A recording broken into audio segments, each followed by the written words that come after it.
Transhumanism fills people's minds with hopes and dreams of becoming superhuman, but the fact of the matter is that the true goal is the removal of that pesky human sexual urge, and ultimately, of free will itself.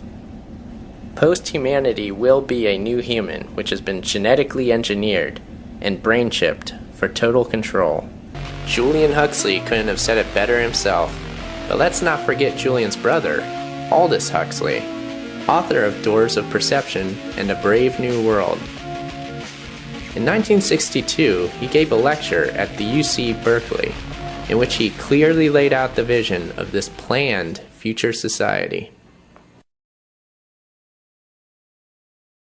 In the past, we can say that all revolutions have essentially aimed at changing the environment in order to change the individual. Today, we are faced, I think, with the approach of what may be called the ultimate revolution, the final revolution, where man can act directly on the mind-body of his fellows.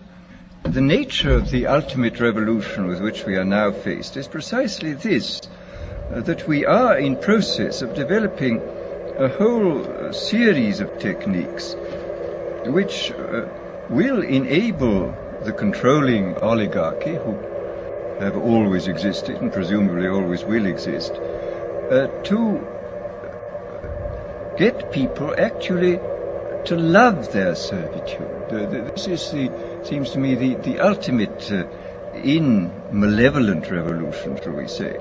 First of all, to standardize the population, to iron out inconvenient human differences, to create, so to say, mass-produced models of human beings arranged in some kind of a scientific caste system.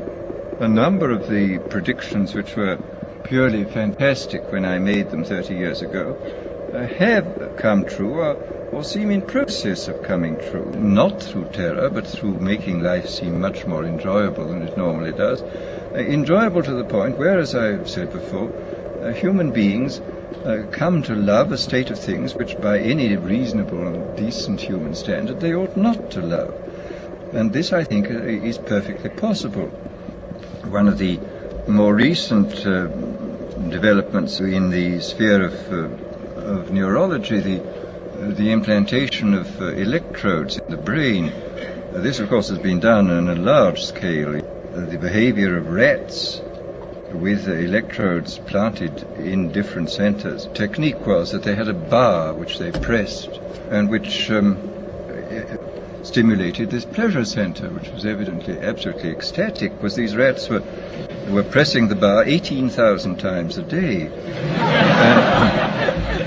Apparently, if you kept them from pressing the bar for a day, they would press the bar 36,000 times on the following day and would fall till they fell down in complete exhaustion. And they would neither eat nor be interested in the opposite sex and would just go on pressing this bar. In the few cases in which this has been done with very sick human beings, the effects are evidently very remarkable. These people were suffering from the uncontrollable depression, and they'd had the electrodes inserted into something resembling evidently the pleasure center of the rat. When they felt too bad, they just pressed a button on the battery in their pocket, and he said the result was fantastic. The sort of things that might happen. I mean, what might happen if these fantastically powerful techniques were used by unscrupulous people in authority? What on earth would happen? What sort of society would we get?